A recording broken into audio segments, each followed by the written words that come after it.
Today is March 8th, 2020. My name is Sofia Dove, and I am conducting an interview with Sylvia Rios for the Voces of Mariachi project, part of the Voces Oral History Center at the University of Texas at Austin.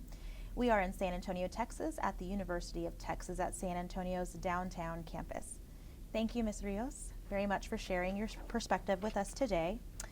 Before we start, we want to make sure that we tell you that your unedited interview will be housed at the Nettie Lee Benson Latin American Collection, and it will be open to the public. So, if there's anything you don't want to discuss, you are under no obligation to discuss it.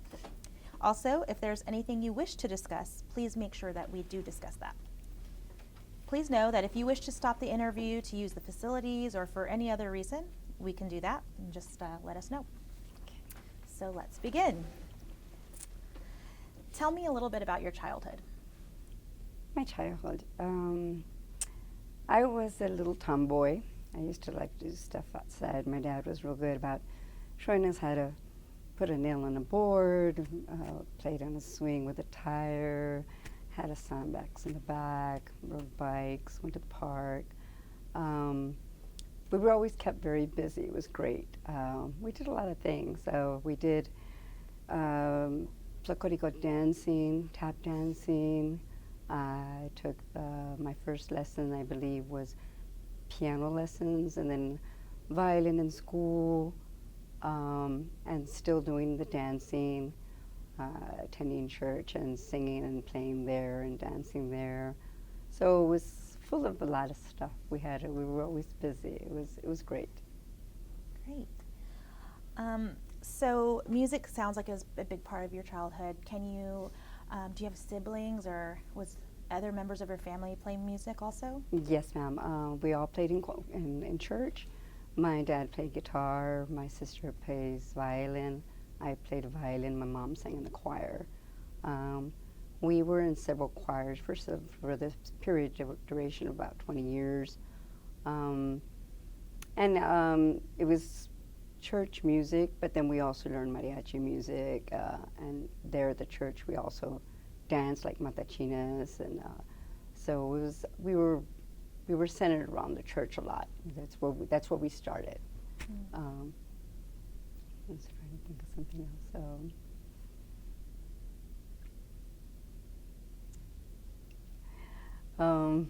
I can't think right now. I'm sorry. That's okay.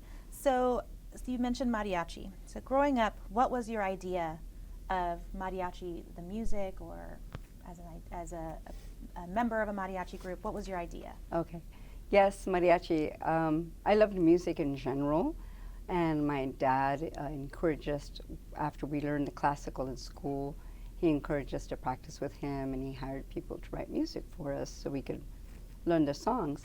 My dad could not write music. He could read a little bit, but he was always very encouraging and always ready to practice every single day. Come on, let's go practice. He was like real positive energy about it. I didn't have anything negative about that. It's like some kids, oh, I don't want to do that. I was never like that. I really loved, and then eventually going out performing with him. My sister joined us, and so a lot of music, and not just mariachi. I also played the classical. That was all through elementary, middle school, and high school. And then in college, I also played in a country band with a violin. I played in a rock band with a piano. So I loved all kinds of music. The only exception, not my favorite, is rap. That's probably the only kind of music I wasn't really into at all, but basically a lot of music involved. So when did you decide, was there a specific moment that you decided to be in a mariachi group? When my dad started giving us music, he had his own group. So it was already set, it was already waiting there for me. So it was real exciting for me. It gave me encouragement to learn the music. Oh yes, I want to learn this music. I want to play in that group. So I already had something waiting for me. I had to catch up a little bit to get into a group. But my dad, like I said, encouraged us every single day to practice with him. He always had music ready for us. I mean, my mom sewed our outfits. My mom actually did all our dance outfits also too. So it was, you know, they were ready. They always had us involved music or dancing. Who are your favorite musicians? Favorite musicians. If we're talking like professional big groups, my first group that I saw like wow was Mariachi Vargas, because we'd go to the competitions, and then later when I started teaching, I took my students to the competitions, so that was very exciting. I was probably one of the first and only female mariachi instructors in the school. So that was kind of neat. And I had kids from all ages. I had students from 6 years old up to, at the school district at Harlandale, up to about, I guess, 18. And I was very, very lucky. I had very talented students. I taught them how to read music. I taught them how to play their instruments. I taught them how to express themselves when they're singing, how to pronounce the words correctly, and you know, to have fun. I gave them a chance to tell me what they would like to do. In turn, I would say, well, I'll let you do this, but these are real important songs that everybody needs to know. Okay, so I think I made it pretty interesting, because I have students telling me, this is not just my perspective, students that actually come up and tell me, Miss Rios, I'm so glad you showed me how to learn these songs, because I'm doing them now as an adult. So it was really rewarding for me to do that, to be playing in music and to be teaching it too. I loved it. You mentioned that you were one of the first female instructors. How was that? Can you explain the experience? Yeah, and I didn't think much about it until later when people were asking me, there isn't very many mariachi instructors female. I said, oh, okay. I mean, it wasn't a big deal for me because I grew up with it with my dad and my mom and my sister, so it wasn't a big deal. But it kind of made me feel good. I was like, oh, that's neat, So I enjoyed it. I mean, I didn't think too much of it until later on when, they mentioned it to me. I said, oh, that's pretty cool. It was nice. I liked it. Were there any challenges involved with being one of the first female instructors? Yeah, sometimes when you have maybe other instructors that are, of course, that are male, either my age or a little older, because it was predominantly male, they kind of try to push a little bit, kind of take over a little bit. I said, no, this is the way it goes, and this is the way it's going to stay. I was real, I wouldn't say bossy, but I knew what I was doing. It wasn't just the high school stuff. I took it in college. So even though I knew how to write before I went to college, when I went to college, I got it down really, really, this is the right way that we really need to be doing it, Of course, my instructor from high school, she was real good about helping me out. No, we need to do this, we need to do that. But in college, I got a lot of real serious ear training, reading and writing music. So it was interesting. I really enjoyed it. And some people go to college not knowing exactly what they did. I knew what I wanted to do, and I did it. What were the methods in which you were taught? Do you have any specific methods that you can recall? Yes, actually, my teacher from high school, I believed she used the Sookie Method because that's his method I used. And the Sookie Method, basically, it tries not to push too much of the music onto you, like reading and writing. It's more of the physical 1, 2, 3 finger type of thing first, which is really good because it encourages a kid learns a song really quick and they get inspired, as opposed to trying really hard to read the music and I don't know the notes and it's just to make it confusing. I made it real simple. I used the Sookie Method first, which is just basically numbers, and then I taught real basic music theory to all of my students, really basic. And when you learn a song and get excited, and that's what I wanted from my students. And so a lot of kids, I kept a lot of my kids. I had hardly any kids that I, if a kid wasn't interested to begin with and the parents pushed them into it, well, obviously I would probably lose them, most of the time. But a lot of kids were really interested and they loved it. I made it fun. I made it fun. I was strict to the point to where, when I mean strict, it's like when I went to class, I was ready and I was prepared, and I let them know this is what we're going to do and I need it done by next week. And it's like, let's practice. All you have to do is practice, and this is just a little trick that I use. I just need you to practice for 15 minutes. 15 minutes every day. But once you start practicing, you say, man, I practiced a whole hour. That's the way to do it. There's a lot of little tricks that I learned that in my mind, I think this is going to work, and I used it, and most of the time it did. What you play multiple instruments, but can you take us through the journey of the first instrument you picked up, and then how you picked up the others? Okay, I believe the violin was the first. It could have been the guitar. I'm not really 100%, but I know in 4th grade is when I started seriously playing the violin. That's when I was in class and they were giving me music. I took a couple of guitar classes, private classes, just, because I wanted to pick up a little instrument before the 4th grade.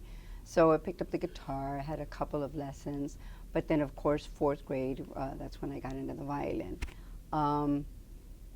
After the violin, by high school, I wanted to play more instruments, and I did. I played the cello, I picked up the violin a little bit, the viola, excuse me.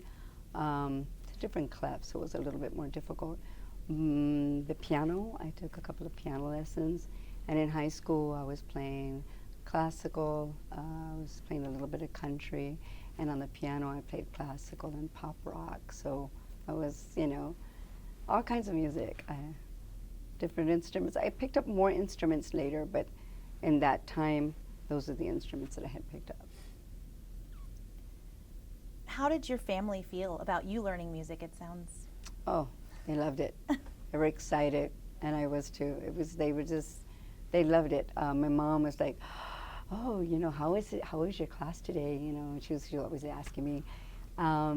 When I performed with my dad, it's different. My dad was very strict, very old school Hispanic, and so he was a little more serious about the practice, And when I started performing with him, I used to be very shy. I couldn't talk to anybody. I had a really difficult time singing. I would literally whisper when I sang, and he would tell me, you need to, and it sounds funny, but you need to yell. I want to hear your voice yell. And for me, this is a yell for me, because you don't want to yell. But that's in his mind that helped me. Okay, I'm going to try to yell. And eventually my voice got out a little bit louder, and it worked. I didn't yell when I was singing, but I thought I was yelling when I was singing because my voice was always small. So, he's very encouraging.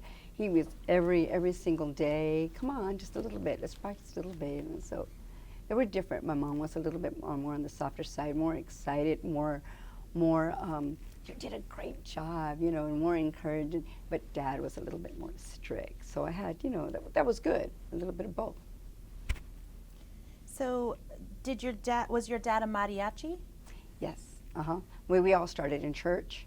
We all started playing in church, and then he had friends that were mariachi in church, and they'd get together and practice. And at first it was just a fun thing that they did, and then people, hey, you know all these songs, and my dad practiced every single day, and he knew so many songs. He really did.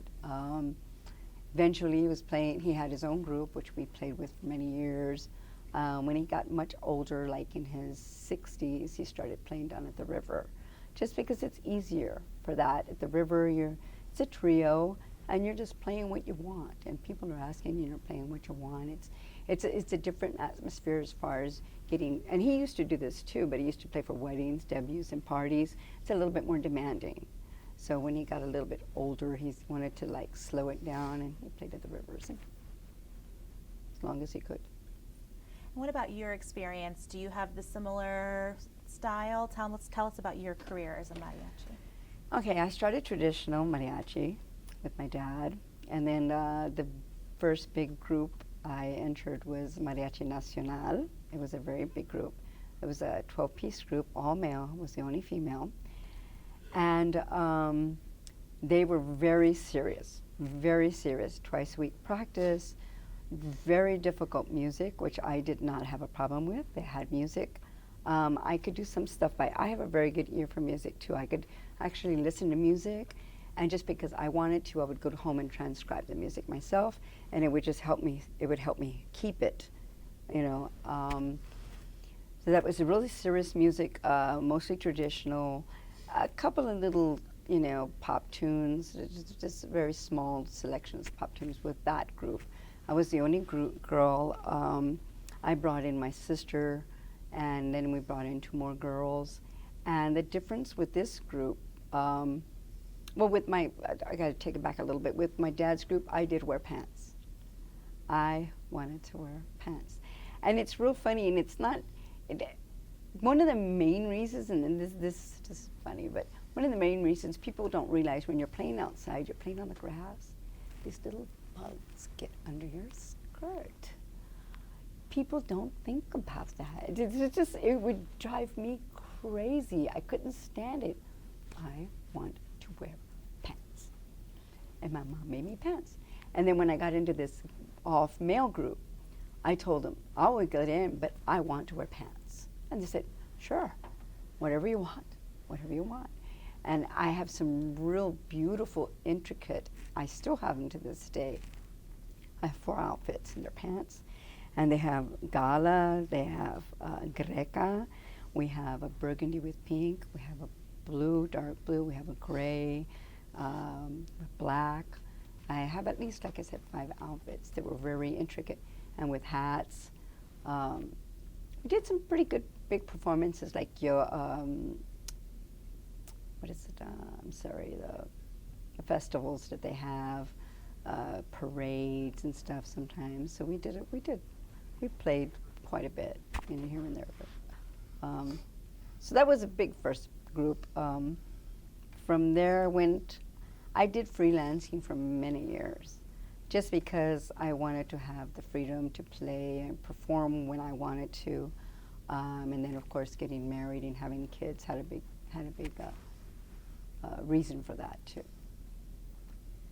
Wow, there's so much to unpack there, and I want to touch on several things that you mentioned. So let's go back to the attire, because I know that there is a traditional charro traje.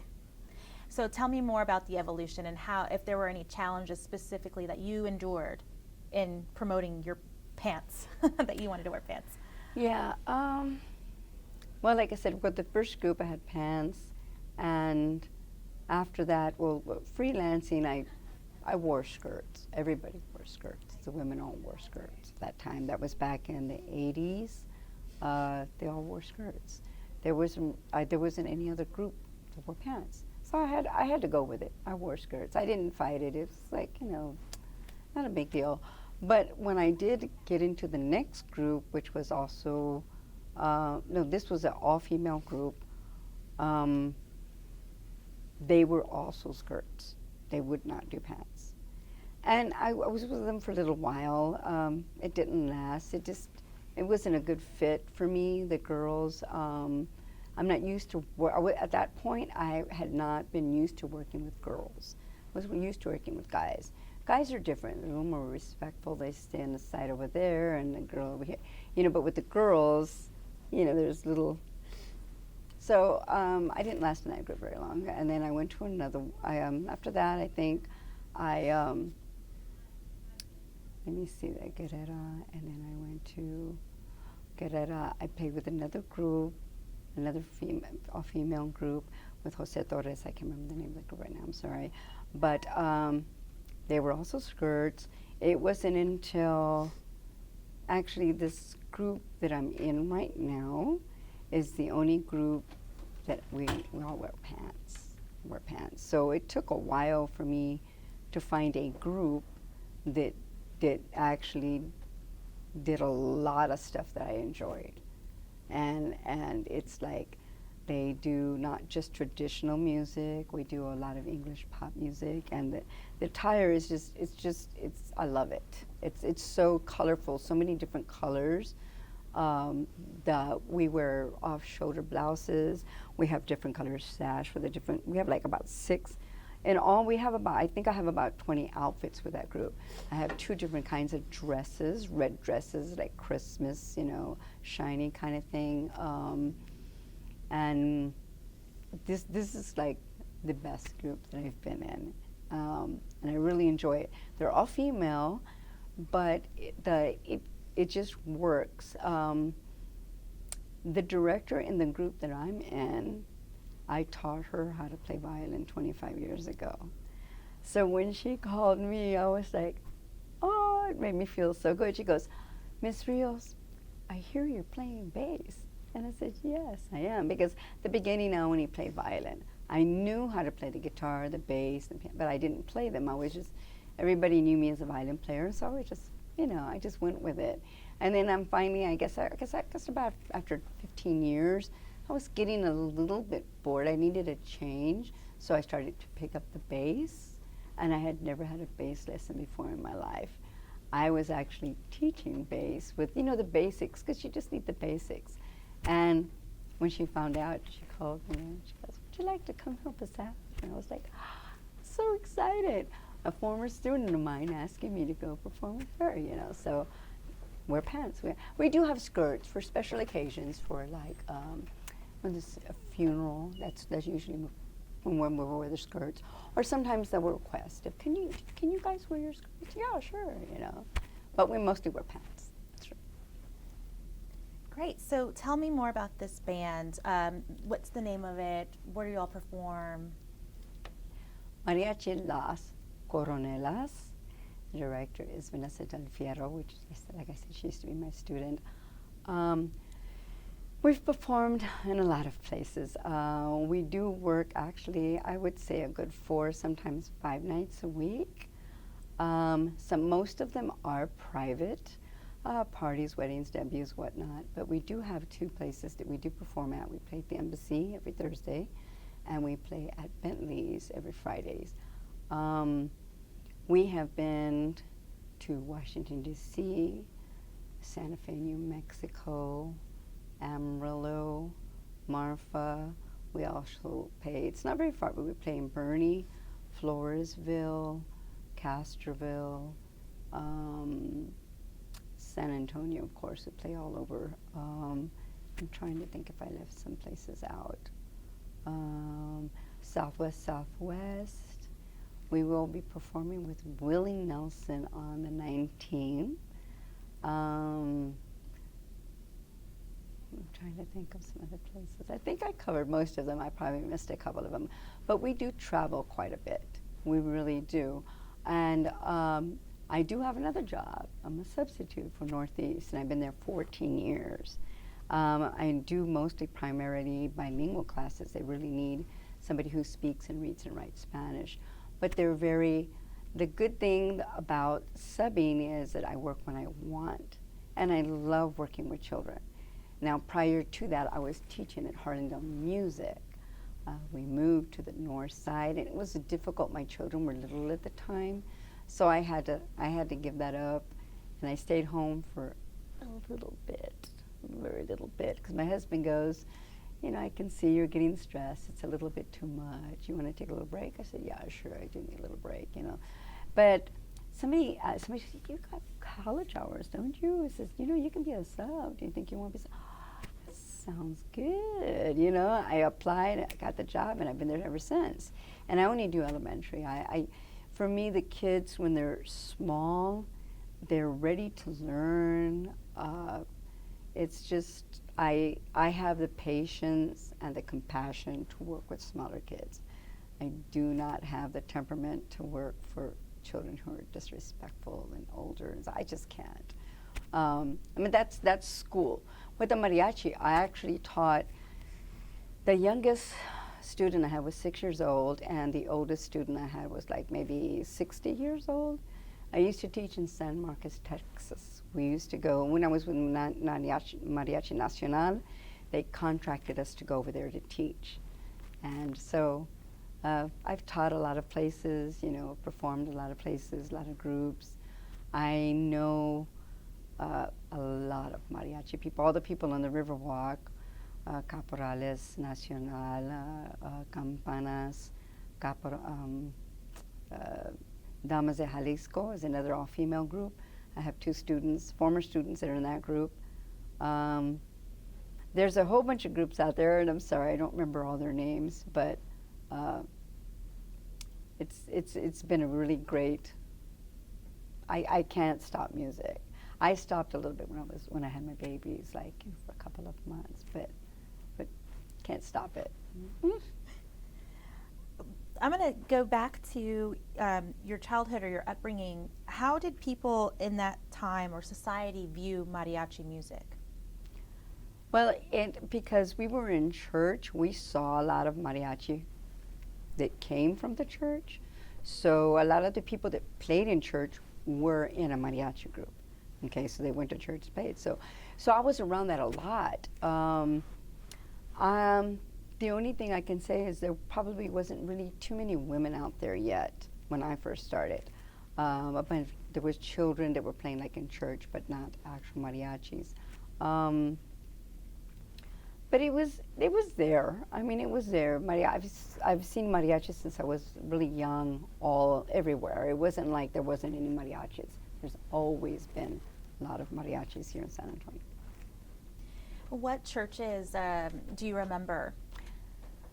St. Margaret Mary's, St. Paul, Juan de los Lagos are the only ones that are on the, St. Leo's, excuse me, I'm sorry. St. Leo's, those are the ones that I remember that we were there for a very long period of time, playing mariachi in the choir. Do you feel how did it impact your faith? I'm Catholic. I'm still Catholic. I do believe the only reason why, I'm going to go back a little bit real quick, the only reason why we did different churches is because we feel that you go to church to, obviously to pray and to listen to the sermon, but sometimes the choirs, they get a little caught up too much sometimes in trying to make money and getting these, getting things. So when that would happen, that's the reason why we would switch churches. We're not there to make money. We're there to help with music, to play for the church. I mean, we didn't get paid to play for the church. We never asked to. We never received money to play for the church, because that's not why we were there. We were there to sing for the church. Everybody has their talents, and that was our talent, and we like to share it. And when we played at the churches, we also played for Las Posadas. We did that.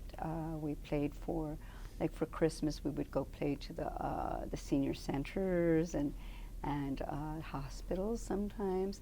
I mean, we loved sharing our music. Like I said, but we didn't get paid for that. We didn't expect to get paid.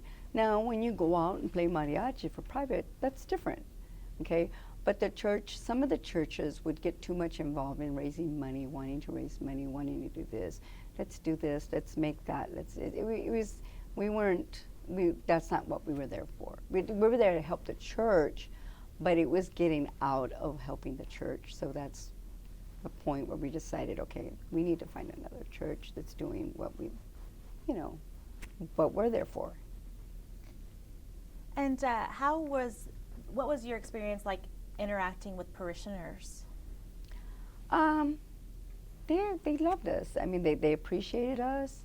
I don't remember any bad experiences at all as far as being a performer and people coming up and talking to us. Oh, do you teach? You know, can you help us? Yes, I can help you. You want to come to church? And maybe before, I mean, it was very positive. The only thing I said is, like, of course, the money that was mom and dad taking care of that. We didn't really understand or know about that stuff, so it didn't impact us at all. But I always had very great experiences in the churches that I was at. I don't remember any negative in the churches. They were all fine churches, but like I said, that's reasons that why we left. You know, just. What do you remember most about your first performances? Any fond memories? And if so, can you share them with us? I was very, very, very shy. I'm going to give you an example from school. I was in a lot of talent shows, but when I did play the piano, this is how shy I was. I had requested the curtains to be like this, and my singer would be in the middle, and I would be behind the curtain. That's how shy I was when I was playing the piano. I was very. My dad brought me out of that, but it took a long time. With mariachi, there's no hiding anywhere. You have to stand there, but I was, you know, I was very, very shy, very quiet, and he got me out of that. But it was still fun. I mean, it was exciting, even though I was very nervous all the time. It was exciting. Oh, a trip in '85. I used to play with Yosa. We went to Europe. I was 18 at the time. My sister was 15, I believe. We went to Austria, Romania, Hungary, Budapest, and Bucharest, and we toured for 3.5 weeks. Oh, not years, Jesus, no. 3 weeks. And Sharon Jones was the commentator who went with us, and they recorded us, and they did an arts, they did a book on the art, they did a recording. It's a VHS recording, which I'm going to have to get transferred one of these days. That was back in '85. That was like, oh my God, that was like so exciting. I played the violin most of the time, but I did switch over to cello too also. That was a big deal. It was back in '85, yeah. And that was classical music. I did sing one Spanish song though. They learned one Spanish song for me. It was Cariño. It was really cool. Tell us a little bit more about that. How did you, not convince or persuade, but how did that come up, or how did that come to be that they learned the song that you suggested? Well, since my sister and I were both in the group, and they knew we were mariachi, and they were the ones that said, hey, would you be interested in maybe doing just one song?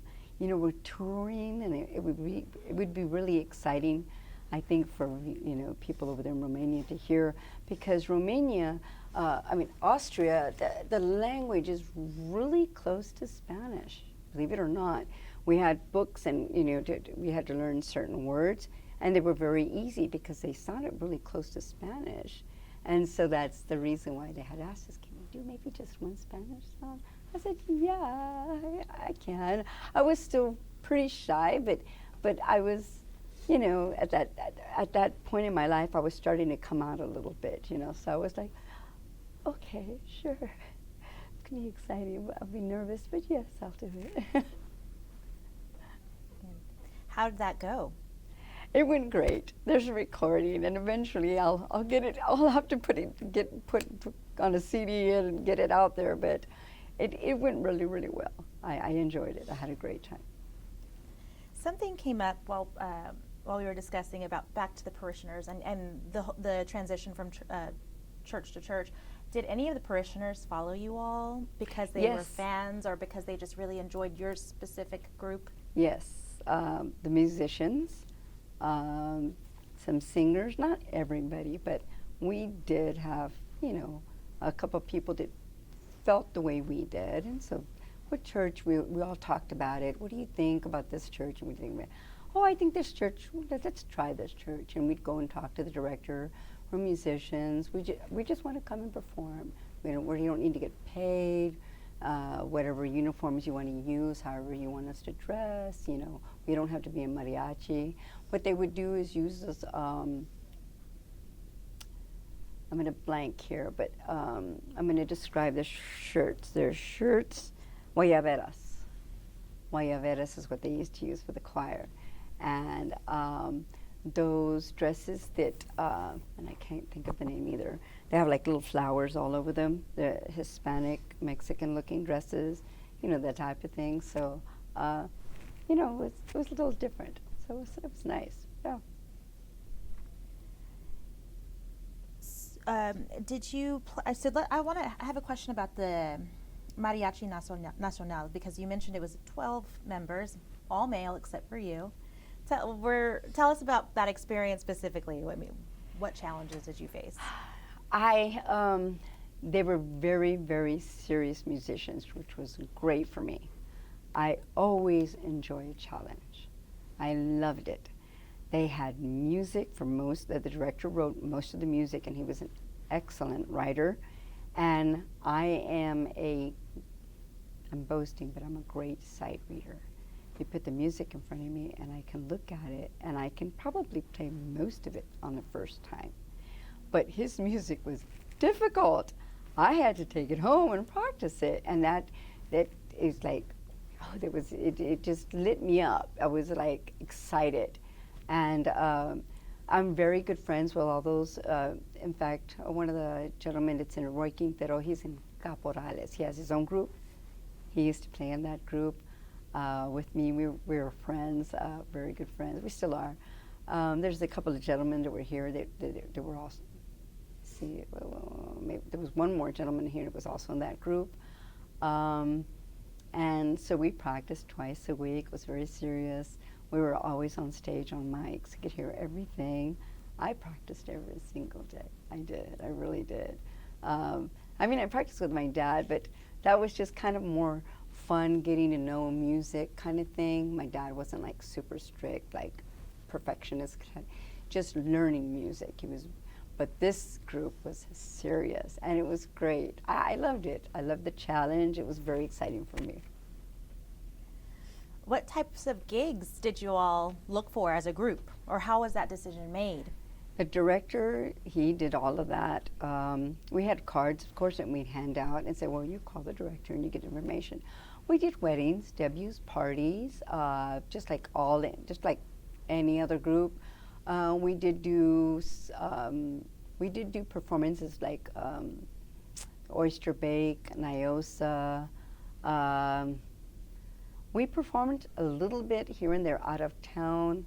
I really don't remember, because that was really a long time ago. But we did do a lot of really big performances, big stage performances. We opened up for some big people, which I can't remember right now. But it was a very good group, very well established, very professional looking, very professional music.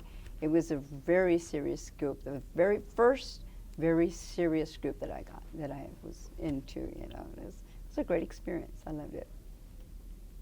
Do you have any, were you a member of any groups that were not as formal or as professional? And how was that experience? Yeah, I believe after that group, I decided to go ahead and freelance. I wanted to get more experience in different types of music.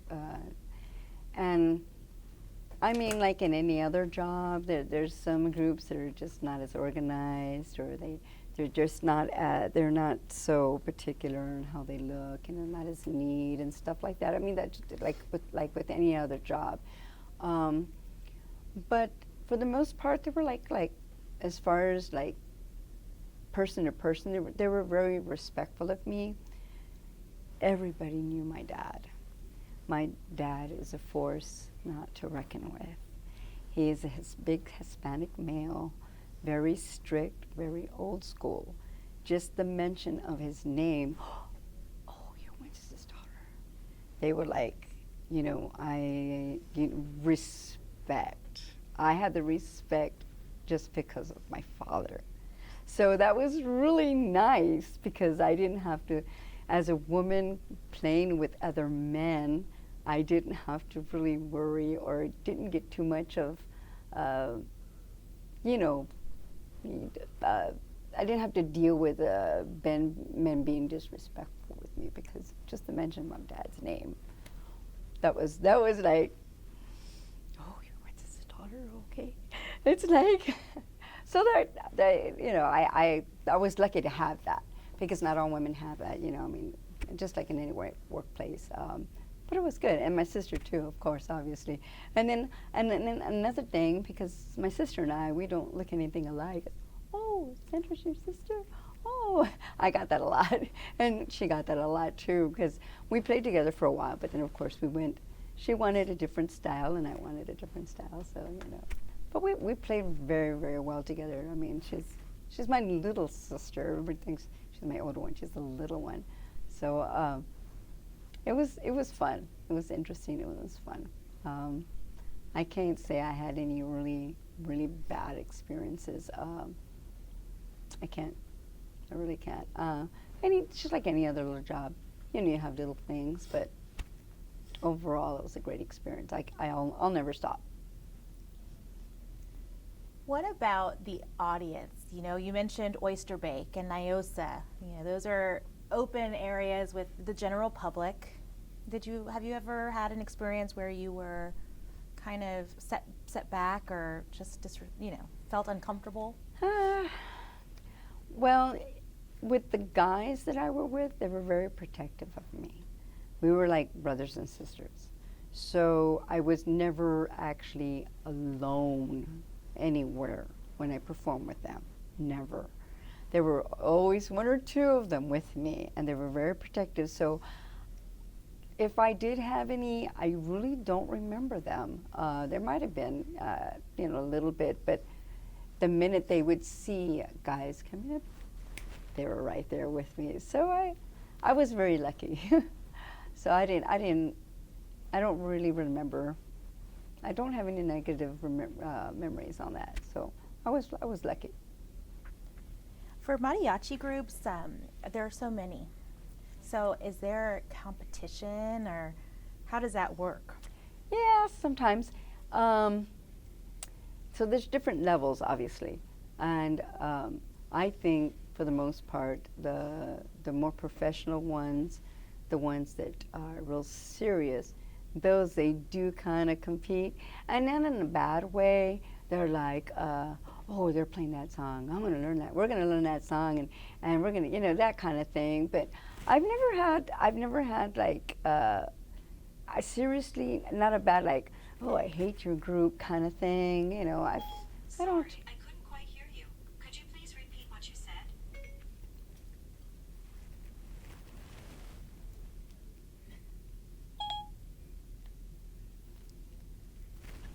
Sorry.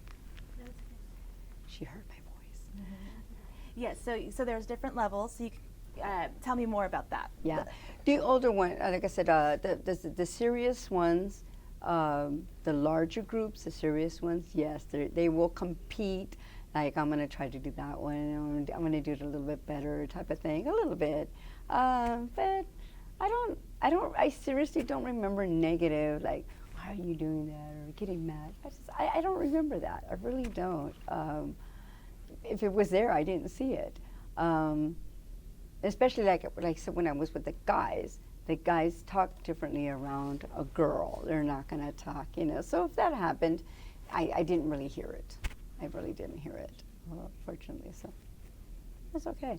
Now the girls, yes, the girls. Competition, yes. Okay, now there, yes. Only because the girls would talk around me, because obviously I'm a girl, so I would hear stuff, as opposed with the guys, they would keep it away from me. They wouldn't talk about it around me. They would respect. So the girls, yeah, she sings better, or she sings, it's just kind of like, but I'm the type of person that it's like, you know what, everybody has it. I have a kind of a deep, raspy voice. It wasn't quite this way when I was younger, but through the years it gets right. And then the younger ones have a more clearer, sounding voice. But I always, when the girls would start talking stuff like that, I said, everybody has a different voice. Everybody has a different style. Not all people like the same stuff, you know. I was never like, I was like, God, you know, you have a beautiful voice, you know, clear. I was always taught to compliment somebody, yet not be jealous, not be. I wasn't raised like that, you know. You should. Now, competition, there's good competition, you know. Well, I'm going to try to play better than her, but I was never. I didn't grow up like that to be, oh, you know, to be mad about it. Why do you be mad? If you like the way they play better than you, you need to go home and practice some more. So you mentioned in your current group that your director was a former student. So how is that, receiving direction from a former student? She is so respectful with me. And I just, you know, I love that about her. She's a very, very good person. I love working with her. She is so creative. She is the one that got the pants. She wanted the pants. I know I did it a long time ago, but this is a very different style. This is tight. The pants that I wore were loose pants. They were just loose pants. And you'll see the pictures, but it's a little different. But she's more, she wants to be more feminine looking. And, you know, we all have the earrings and the flowers, and I'll have the little makeup real nice and neat. She's really good with the details. Now, she's not mean or ugly about it. She'll just say, we need to please, you know, let's get it all cleaned up. We need to look really nice for a concert, blah, blah, blah. I mean, she looks at everything, which is good. My dad looked at everything, so I'm used to it. It was no big deal to me. You know, have it nice and neat, have it clean. You know, your gala breaks. I mean, things happen. You know, you got to get them fixed up. You got to, like any other job, you have a uniform, and it needs to look good. If you look on YouTube, Mariachi Las Corenanas, you can see a lot of our performances, and you can. It's like, wow, that's different, you know. And I like that. It's really refreshing for me because I've been doing this for such a long time. It starts to get a little stale. You start to get the same 50 songs every single time. She puts in a lot of good music. Like with Willie Nelson, we're actually doing her original 5 songs she has on a CD. And then, of course, we do have a lot of English tunes. We have about 20 English tunes. The Godfather, Sincerely, all about that bass, Coco. And we have a lot more that I just can't think of right now, but she makes it very, very interesting and very fun. Now, of course, the other members are much younger. They're in their 30s. I'm 54. She has to get down on them a little bit, just like I had to get down on my students. But she's respectful about it. She's not ugly. I mean, you know, some people can be ugly. And it's really great. We have a really good group. We all get along really well. We all understand. We all have our talents. Not everybody's going to be great at everything. You know, somebody plays this a little bit better, somebody does this a little better. Okay, well, let me go ahead and let you have this part because I know you can do that. That's your specialty, you know, so she's real good about that. I love working with her. This is it. This is the last group. This is it. This is the last group. I honestly told her, I'm never quitting. So if you want me out, you are going to have to boot me. But like I said, we're really good friends too. We get together socially, like for birthdays and stuff like that. So we're really good friends. But being a professional, we know that when we're at a job, okay, we're not friends right now. This is a job. I'm telling you this because we need to do this. But she's very professional about it. She never yells at us or, you know, degrades us in any way. I mean, that's not a good. She's real good about being positive, about bringing people up to make. Yeah, how do you say? There's a saying that something about how the better you treat people, the more they're going to give you. They're going to give you their best, you know. So it's a great experience. You mentioned that you do pop songs sometimes, or you do American songs. Yeah. So there are some people that are traditionalist. Do you ever find that to be conflicting in y'all's career or your performances? As far as Us? Yes, as far as y'all's creative ability to do those things. Oh no, these girls, no, they're real. She has a really, really good group, and she's very, very careful about who she brings in. There's always a trial period when somebody comes in, because just like a, I don't try and think like any other job, you do an interview, and sometimes they'll give you a trial period. But we're going to try this for a couple of weeks, and we're going to see if this is going to fit. And she does the same thing. And I mean, of course, she gets to know the person first. She gets the background about them through her friends or whatnot, and the music ability obviously has to be there, because we can't get somebody who's a beginner, because we're at a level. But yeah, she brings them in, and then we all talk about it. We all talk about it. It's not just her decision. She'll say, "What do you think, girls? Do you think she was okay? Is she catching on, you think? Is everybody getting along? Okay, we decided we're going to go ahead and bring her in." So it's, she's real good about getting us involved, not only in the music that we want to do. She'll let, actually, The Godfather, what do y'all think? It'd be nice. We have a singer in the group that her major is opera.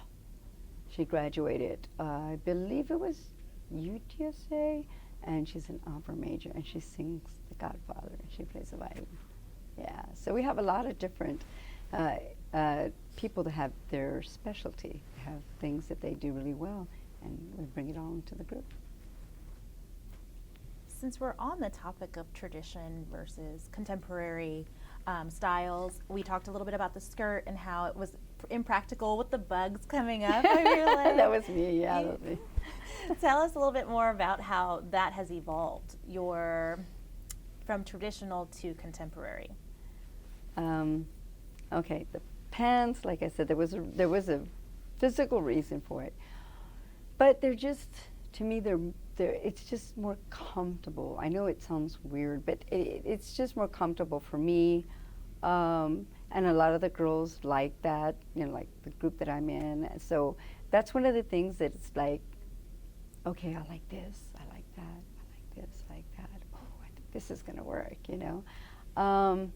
It's just something that, I don't know, maybe it has something to do with my childhood about, as a tomboy. I didn't like to wear skirts or dresses. I really didn't. And it's funny, all the pictures you see at my house of all the skirts and dresses, I put that skirt and dress on and took the picture and I changed the pants. Because I was a tomboy. And my mom actually sewed our dresses because we were so far apart in years. You couldn't get a dress the same. And my mom, she's an excellent seamstress. She would sew our dresses. My sister and I, you see us in the same, outfit because my mom made them, but I didn't wear them for very long. So maybe that has something to do with it. I'm just not comfortable in skirts and dresses. That's just, I don't know. It's just me. That's great. How do you feel mariachi is portrayed in media today? What are your thoughts on that? For the most part, mariachi, especially here in San Antonio, I think there's a very large group that love mariachi music. Of course, there's some people that say, "Oh, well, I don't like mariachi music," but there's a lot of people that don't like rap. There's a lot of people who don't like country. I don't think. I think it's gotten a lot better and bigger.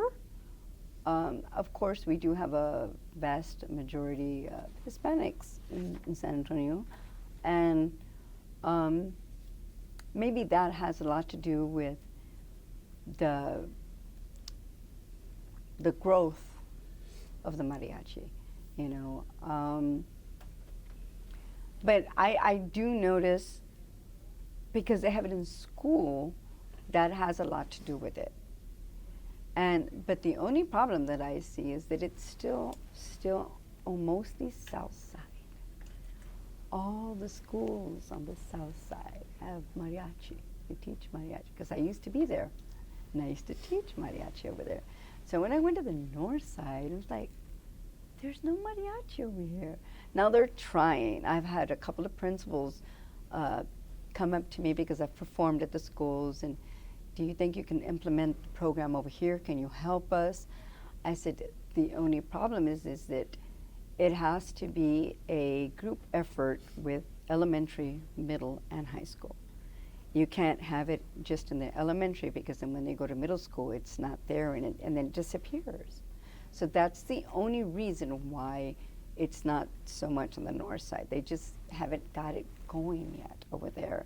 It takes a lot of work to get it going. There's too many things going on. Children have band, they have football, they have basketball. So it's just hopefully, I'm hoping in the future we will get it going more over there. But that's the only thing that I see that, needs to get done. Eventually, hopefully it will. And I'm sure I'm going to be right in the middle of it, because I've been asked already, and I'm there waiting and ready. It's like when you get what you need to get, permission from the school, and have that kind of thing.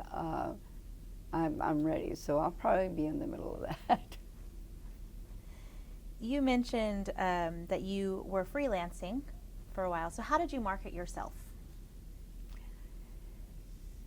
I didn't even really have to market myself very much, because my dad was already in mariachi. And, he would, hey, my daughter plays violin, you need a violin player? And there I'd go. And so I had it relatively easy. I didn't really have to market myself too much. I was already in this very large group, which was already out there a lot. So I was seen in that group. So when I got out of the group, oh, you're not playing in the group anymore? You want to come help us out? And then I started making cards just to put my number on there so they can call me directly. So I made cards and just handed them out, and I was always busy. So it was relatively easy for me and for my sister, because of my dad. So what were the disadvantages of being a freelance mariachi? Disadvantages. Or challenges? Challenges, okay. Some groups do perform a lot of traditional, and there are some groups that don't do hardly any traditional music. So that was, of course, you have to go perform with them first, and you say, oh, geez, I don't know, okay. So just me personally, I was like, okay, I don't think I'm going to play in that group anymore, because it's not the music I enjoy. Now the songs that I mentioned, those are mellow songs to me. They're popular tunes. People like them, and I don't remember the name of the group, so I can't even mention it anyway. But they did a lot of rap and rock, and I mean hard rock, which I don't even listen to. I don't know those songs. What am I doing? So that's the only thing that I would run into. But for the most part, most of the other groups that I played for, my dad knew them, and I got introduced to them. So it was really easy. And it helped me to learn to switch from different keys, from different voices, because they sing in different keys. So it helped me to get more familiar with my instrument, with different music, and being able to transpose music to different keys. So it helped me a lot. I probably should have asked this earlier on, and I'm thinking about it now because I feel like it's important. Did you see or experience any social movement due to mariachi as a Hispanic growing up, or Latina growing up? Did you feel like there was any social, political movements, or? I don't know. That's a hard question. I have to think about that. Are you talking like politically, or just as the culture? The Latino and Latina culture, weaving mariachi music in society. Was there, or was it just something that you grew up with and it was familiar? Yeah, I just grew up with it. Yeah. Okay. Yeah, I'm trying to think of what, yep, I grew up with it. I knew mariachi since I was in elementary because my dad was playing it. I heard that a lot. I mean, I had music that I liked to listen to, but I really enjoyed mariachi. I really did. So jumping back to the movement between groups, I mean, there's a lot of movement that happens when you move from one mariachi group to another. What leads to those What is there something that what specifically leads to those changes? As far as like being in a group for full time and then getting out, sometimes some groups, they do not practice, they do not learn new music, they just have a set list and they stay for it forever. And so for me it got stale, I got bored. So I stayed in as probably a year would be the time limit. If it was a stale group for me, then I would just say, okay, I'm sorry, but I'm going to freelance. I need to do something different. And I never left with a bad note. I never did, never. In fact, they still call me. People still call me. Can you help me out?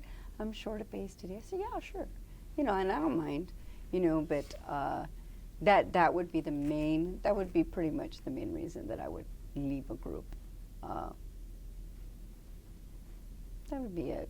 Like I said, I'm not a type of person to burn bridges. I'm very nice and very polite. I get along with pretty much everybody. But maybe in the future, if I can help you out, give me a call.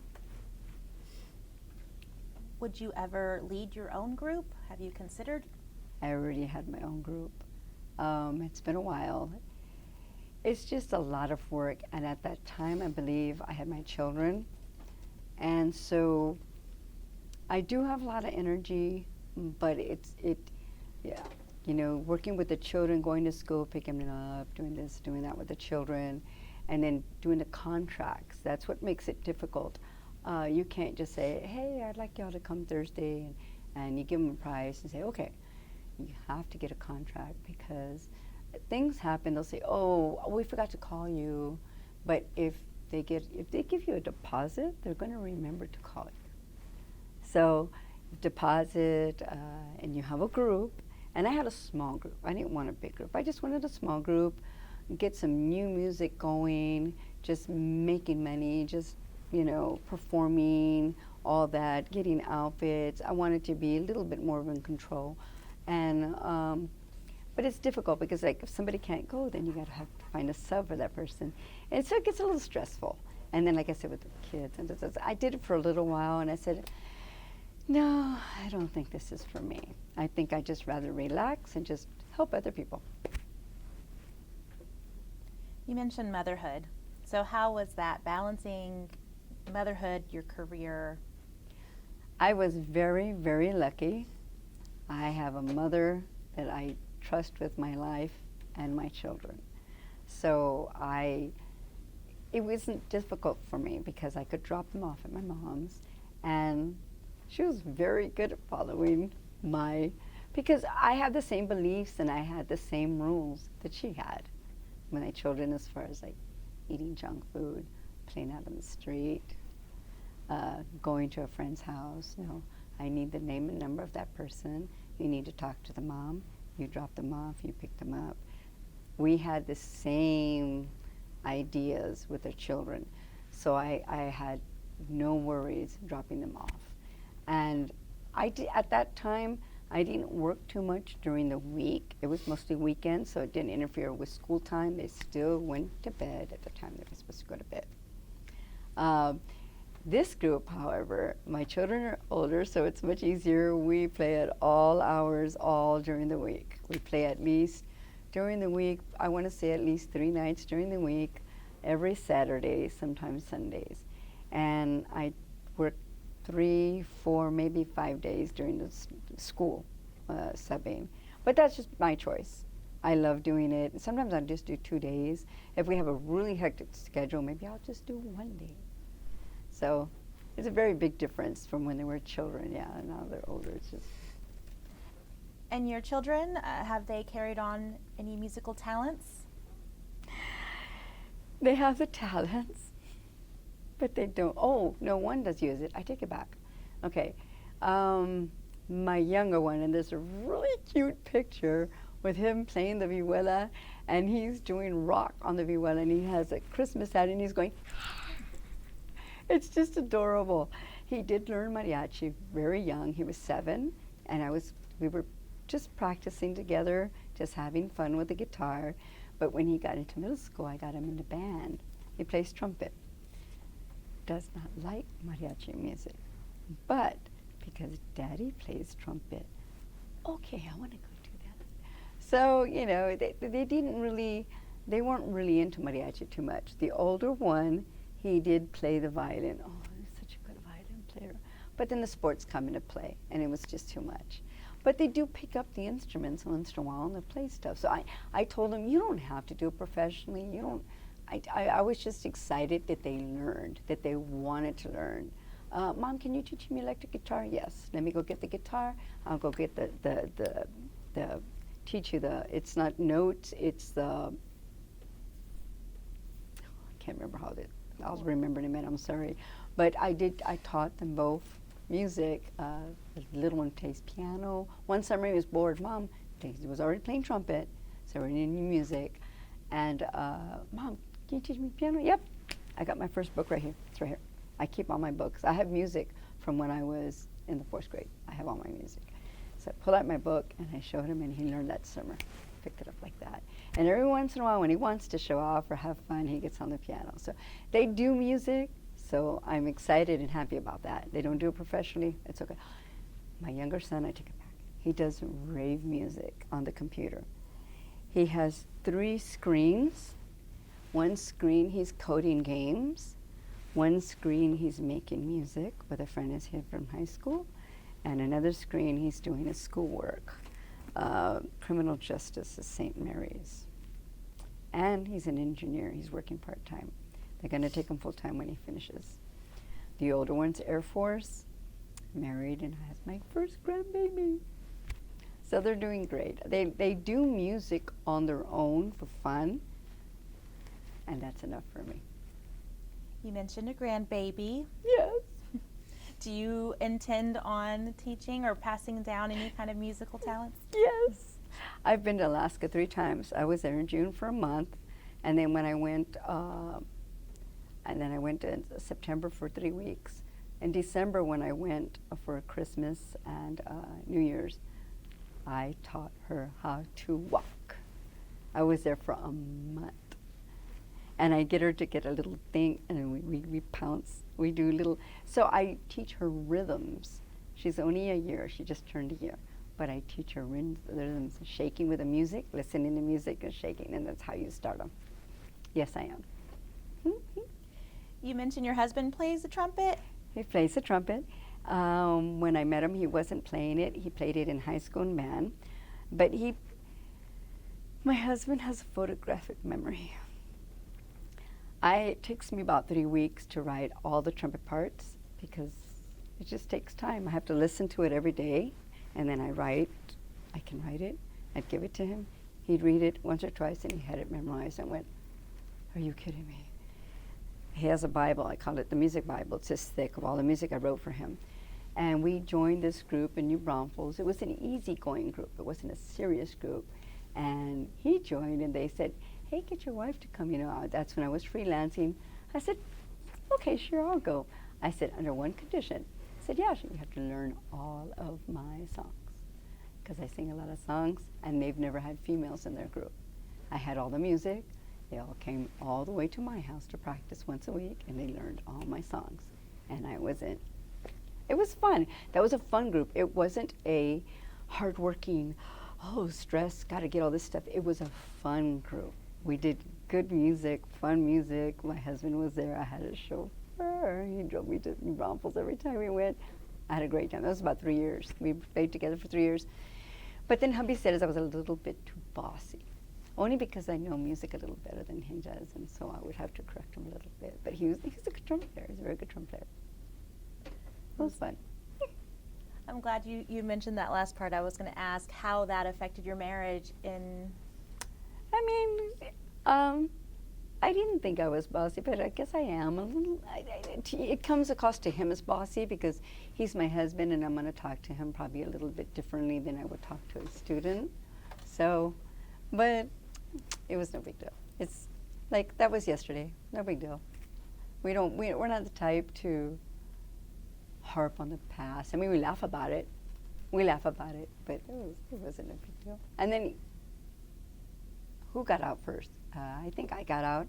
I was getting a little bored. Was in it for a year, freelanced again, and then I got back in again. And then we both got out. So, because you need that change. You know. A year is like, and with this group, I've been with them for 6 years now. So that tells me a lot about this group. Is this current book a group that you're with booked constantly? Yes. I performed. I say played, but we performed. Gotta remind me, what's today? Today is Sunday. Oh, yes, Sunday. Okay. We performed yesterday 4 hours, Friday 3 hours, Thursday 3 hours, Wednesday we were open, Tuesday I think we performed an hour. Yes, we performed an hour Tuesday. So we perform a good 4, sometimes 5 nights a week. When it's really, really slow on Christmas, maybe twice a week, but not for very long. That'll last maybe 3 weeks, and that's it. It's a very busy group. She's very good. She's just very good at talking to people. She's very good at putting it out there. She does interviews. She comes out on TV. She's comes out on radio. So she's really good at producing, managing, getting it out there, you know. So, and it does help that we have a lot of YouTube recordings. Hey, you want to listen to us? Just check us out. We're on YouTube. Oh, you want to call us, you know. So that helps a lot too. What do you would guess to be your bulk, demographic? Who are your audience? Like who are the people that call you all and book you? Okay, well, Hispanics, but we do get all types. We've actually played for an Indian wedding reception, and I was, wow, that was kind of cool. I believe the groom was Hispanic, and the wife was Indian, and so they wanted us there.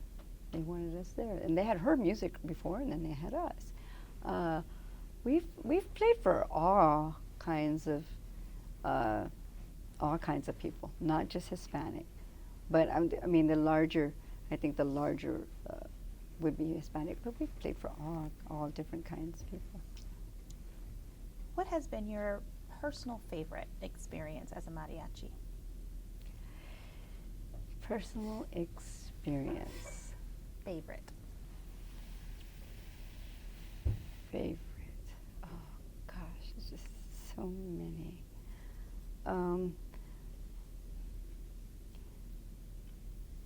I want to say, I think Washington, D.C. was the best. Only because it was also a vacation. They let us stay the whole weekend, even though we only played one day. It was a big, beautiful performance. We to relax. We did a bunch of new music. It was just a lot of it was just a lot of the changes involved in that one. And that one, I think, was probably the best performance. I like that. That was experience. Who or what event was that for? Okay, it's going to be difficult. It was a wedding. 2 women were married, and it was it's political. I couldn't tell you the names because I can't remember. I really can't. How do you think other groups view you as, you know? Well, I think for for the most part, that because I have a lot of male friends, they said, "Man, y'all, it looks so beautiful. You play this, you know." We get compliments. I mean, I've never heard any negative, like, "Oh, why do y'all do this?" I think for the most part they enjoy it.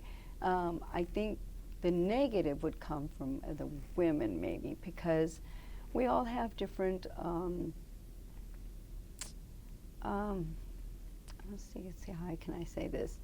Let me give you an example. Like for any job, you have to have the experience. There's certain criteria that you have to meet. Okay, and so we kind of want to get everybody to kind of be in the same.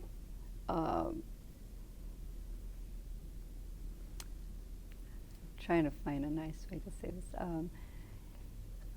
You want to get everybody to be able to get along, and it's easier when you find people that have enough experience and that have the same.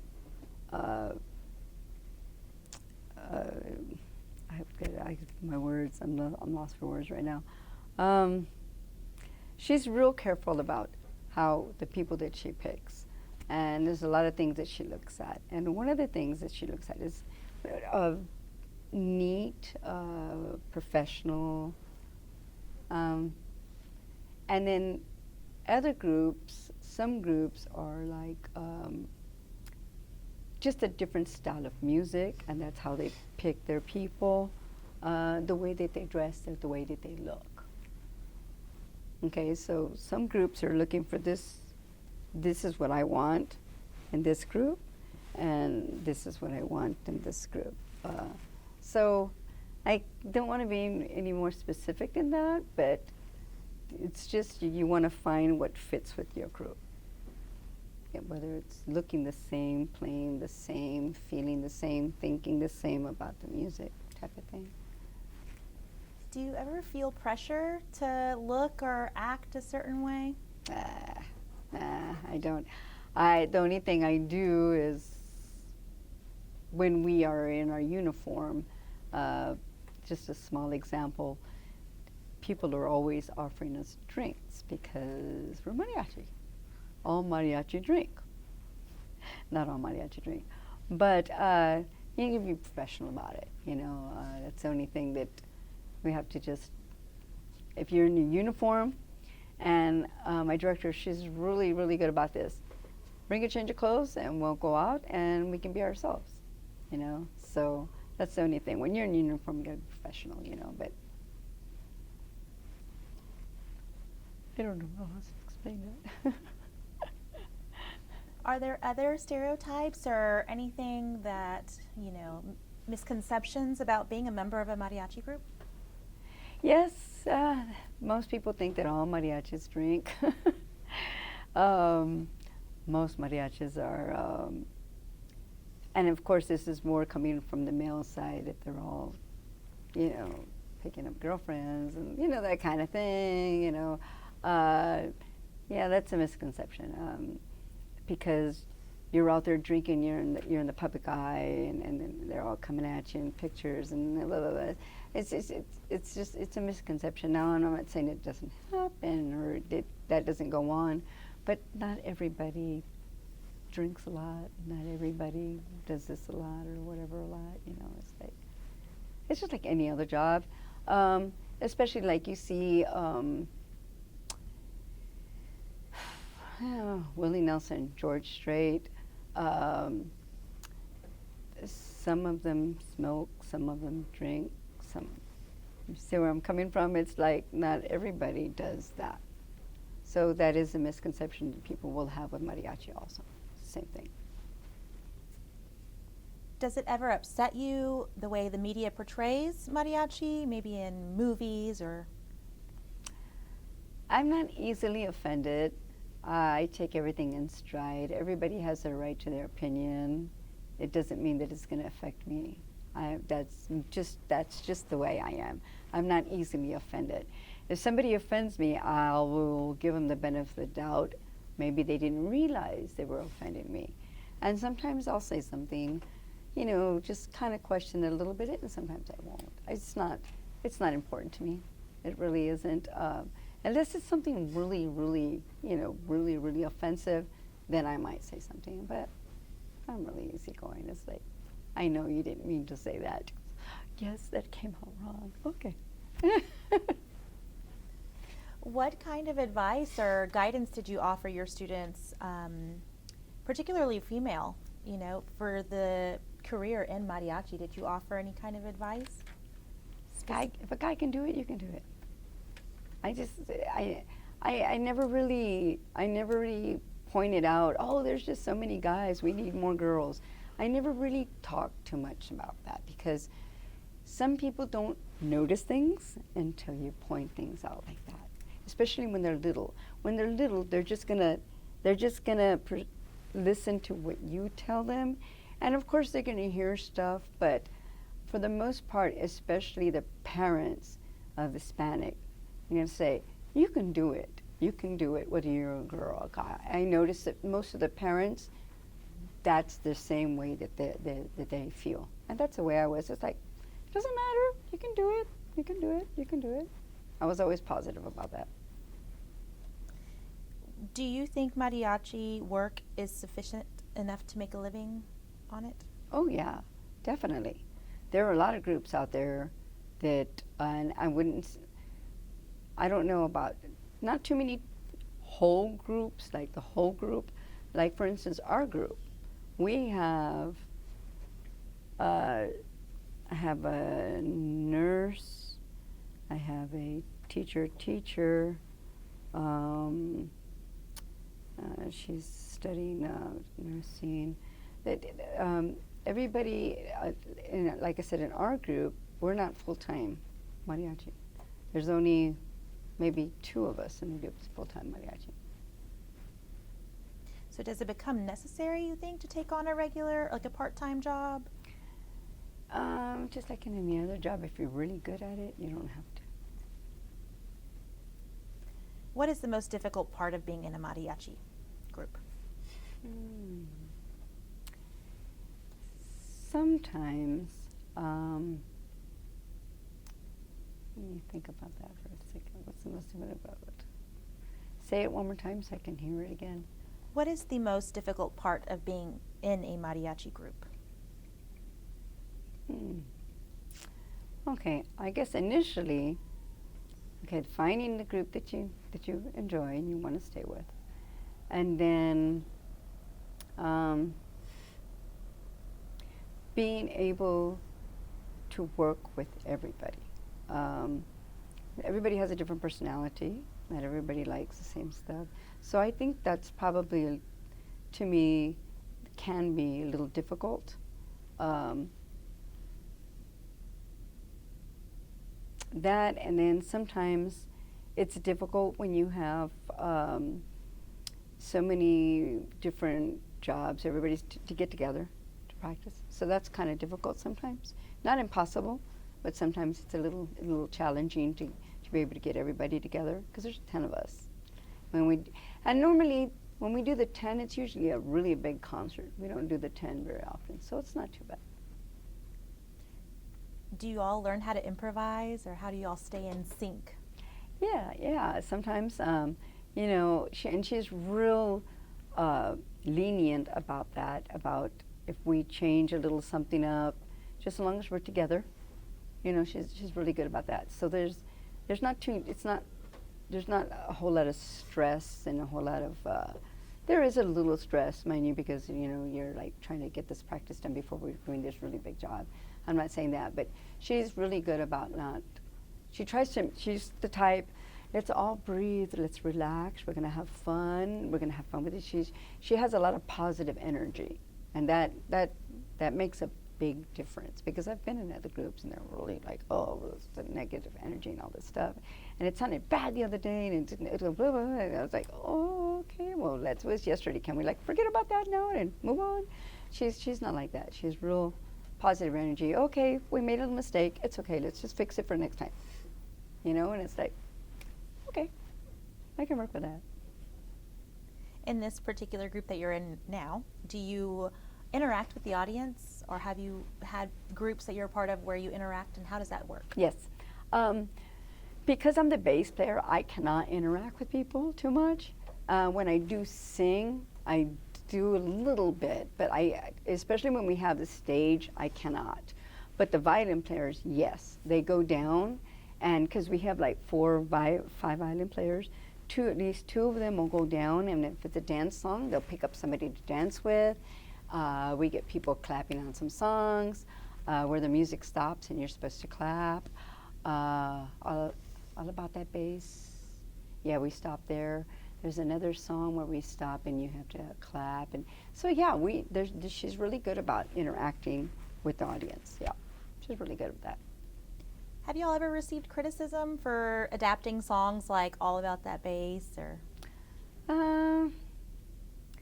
Me personally, I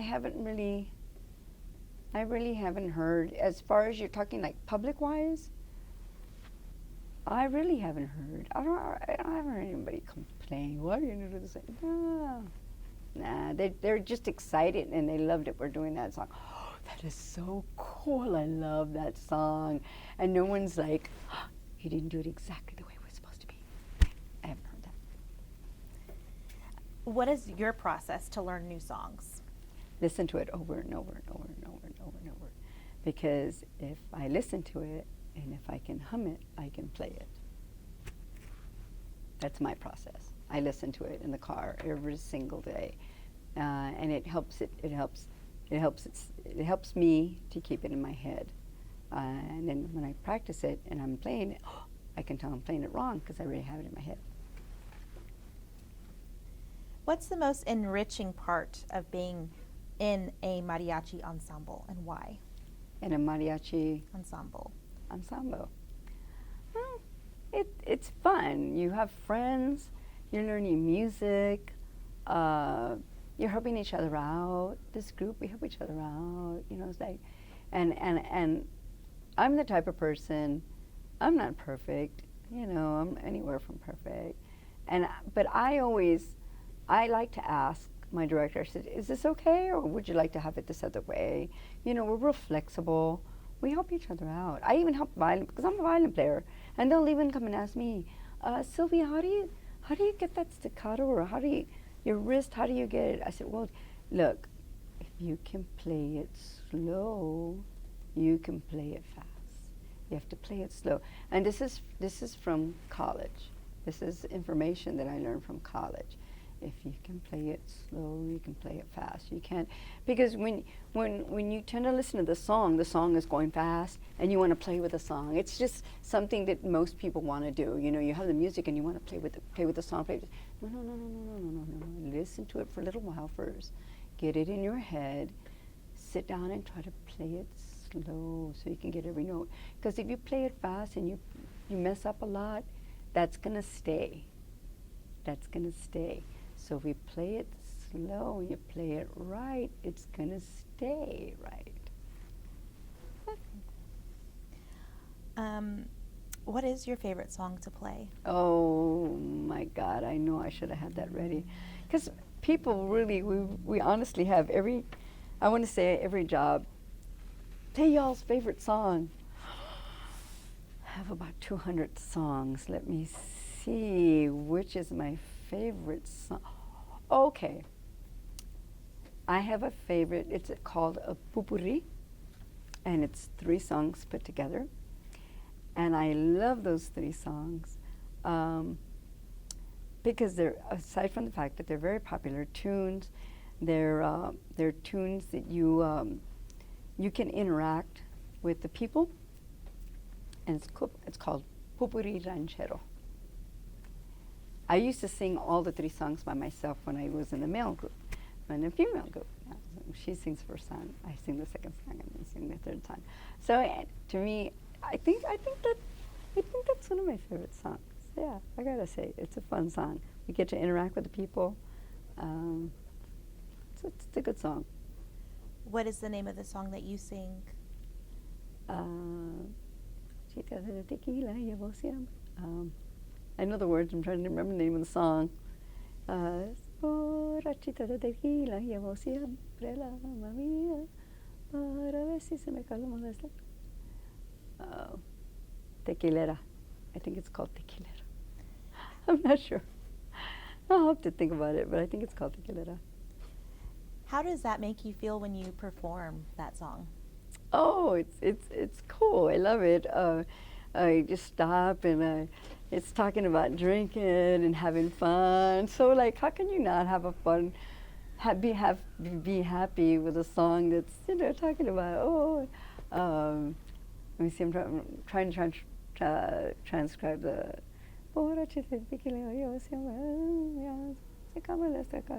Yeah, it's talking about drinking and being a little drunk and a little bit this and it's fun. What can I say? What is your thought on the current state of mariachi? The current state, I think we're doing really, really good, especially in the high school and the middle school, the school levels. The level of music that those children are learning is phenomenal. When I was teaching, I did teach some very difficult professional music. But on the other hand, I also taught them the ones that people always ask for, Rey, Cariño, sí. And those are simple songs. They can actually tend to be a little boring because you play them every single weekend. But I also taught them some really difficult songs. But the music that they're doing today, it's like, wow. It's really, it's like, it's exciting. I love that it's going up. It's getting harder. I love that. Instead of staying and it's, so that they're doing it. Those teachers are doing a great job. And some of these really big groups, the teachers are in those big groups. They're the ones teaching. And they're doing a really great job. I love it. I love hearing them. In your opinion, what's the most complicated or complex song to perform? Oh, there's a lot of them.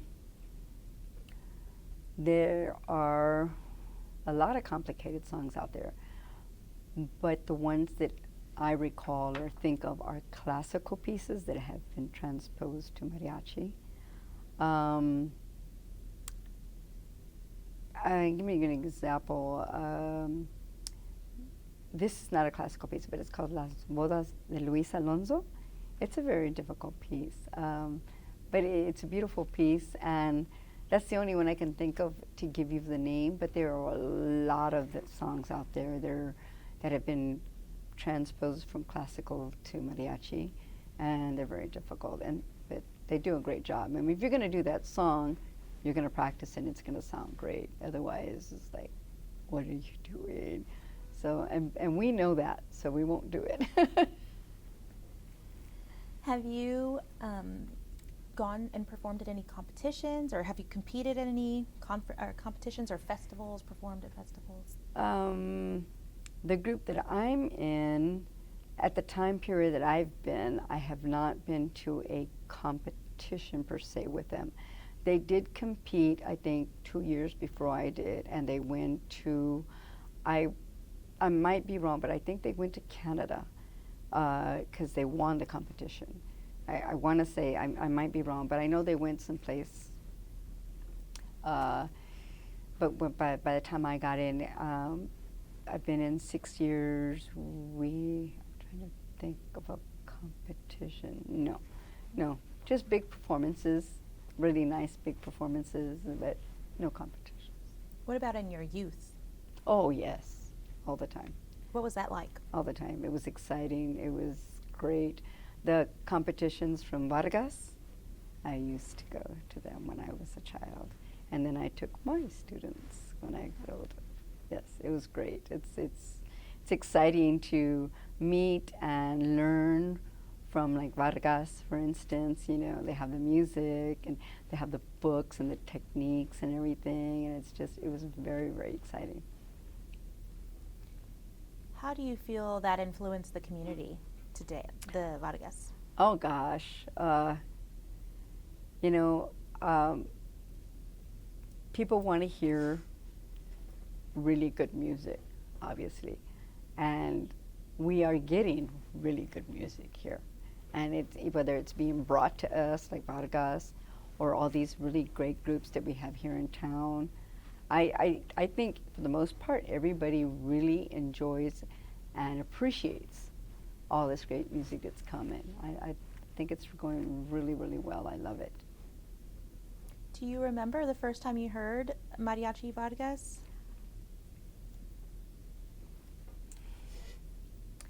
Are you talking live or Either. just hearing them? I think my dad probably played me Vargas. I'm pretty sure he did. I can't remember what songs, but I'm pretty sure I heard it from him first. What is your advice for future mariachi musicians? Just practice, practice, practice. If you're not good at one instrument, I always tell them it's okay. Try another one. That might not be your instrument, but just try it. And 9 times out of 10, it's their instrument, because it's not pressured on them. When you pressure people, it's negative. It's not good. It's, oh, I can't do this. You can do it. Just try a little bit more. If you don't like it, give me a month. Give me a month. Practice every day, 15 minutes. And if you learn that song, you're going to stick with it. Okay, I'll try it. And so most of the time, sometimes they just need a little more encouragement. Just 15, and I say 15 minutes, but they never practice 15 minutes. They practice an hour because they get into it. They feel they're doing better. Oh, I think I got it. And they keep going and lose track of time. See, if you tell a student to practice for an hour, it goes, oh, I gotta practice an hour. That's too long. Practice just 15 minutes. But then before you know it, they're practicing an hour. It's a trick. And it works. Is there anything else you'd like to add? No, I think we've probably covered pretty much everything, I think. I think most of these groups that you're going to talk to, they're going to tell you the same thing. They're going to do mariachi forever. If they've been doing it longer than 10, 15, 20 years, they're never going to stop, because there's always new music out there to learn. If the group, you don't enjoy the group that you're playing with, there's a lot of other groups out there. There's always something better, more that you can do, So, but it's always going to be there. There's always going to be there, and there's just too many places that you can go and do it with different groups, or either conferences in Vargas, learn new music. You can go to a music store, the name of a song, just ask for it, take it home and try to learn it. Once you get to a certain level, when you've been playing so many years. Like me, I can just go to the music store and it's like, we do I'll give you an example. We do the Devil Went Down to Georgia. We do that one, and it sounds nice. I don't do it on the violin. I play the bass. I know it on the bass. But I've been listening to it, and I'm starting to get it out on the violin, just for fun, But eventually, I am going to go to the store, and I'm going to look at the music, and I know I'm going to get at least half of the notes right. I know I am. I'm not being cocky, just confident. I can hear it, I can play it, but I want to get it just right. So I'm just going to go get the music, and then it's going to get it down. All kinds of music. They have the classical, the rock, the mariachi. They have all kinds of it. So you can pick it up wherever you want. Well, the time has come that I'd like to hear more about what you have here. If you'd like to tell us a story about this. Yes, absolutely. This little baby was in pieces. My dad bought this in pieces for $20. The neck was broken off. The head was broken off.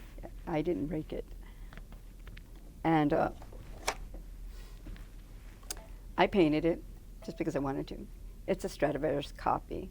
If anybody, the people who know about violins, a Stradivarius is like $50,000 to $200,000. This is a copy. But the special thing about this violin is that I performed for George Strait, and he signed it for me. I also have a picture with him. I don't want to jinx it, but we are performing for Willie Nelson in 2 weeks, and I'm hoping to get him to sign on the other side. Let me put this little thingy on here. This is I think this is my third violin, but I've been playing this violin for 20 years. I posted it on Facebook, and I had a student text me and say, Miss Rios, you're still using that white violin? I love this white violin. What would you like to hear? What style of music? Mariachi. A little Okay, mariachi. let me see. I want to find something real traditional. How about, I'm not going to play the whole thing just a little bit because it's a very long song.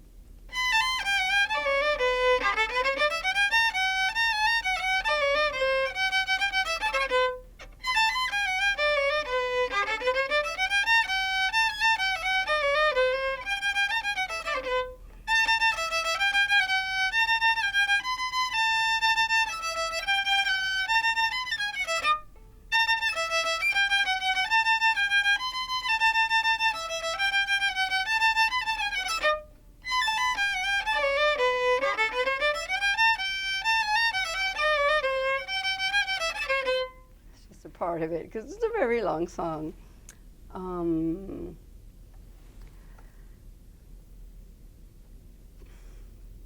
What was the other song I was playing for you earlier? Oh, okay, that's mariachi. A little bit of classical.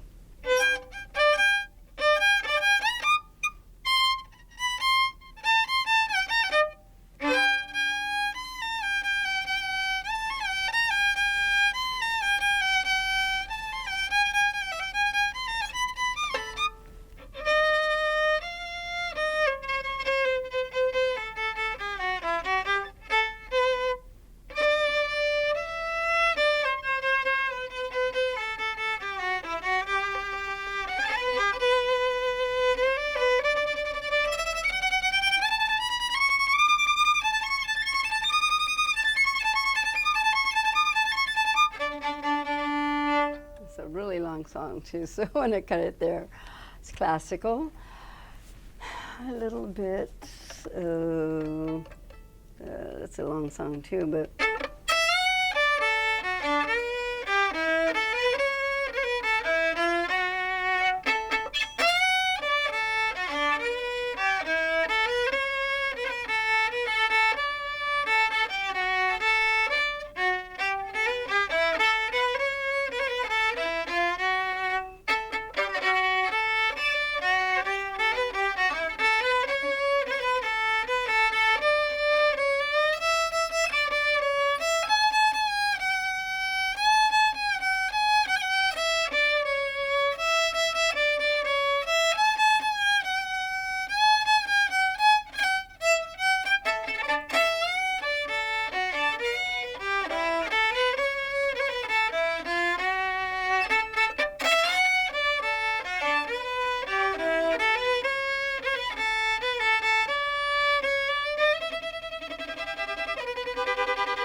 Because it's very long too.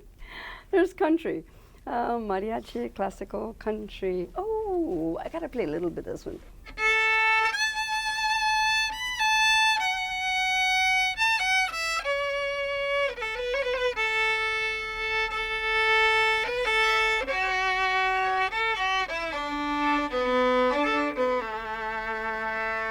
It's gonna be out of that Amarillo, of course.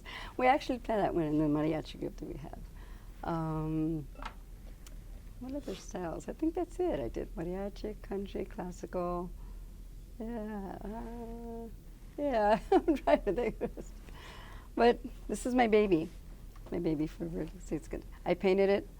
It's got the black and the white. And stay with that forever and ever. Can you try the double word? What is it? The I don't know it on the violin. I'm sorry. I don't know where we're going.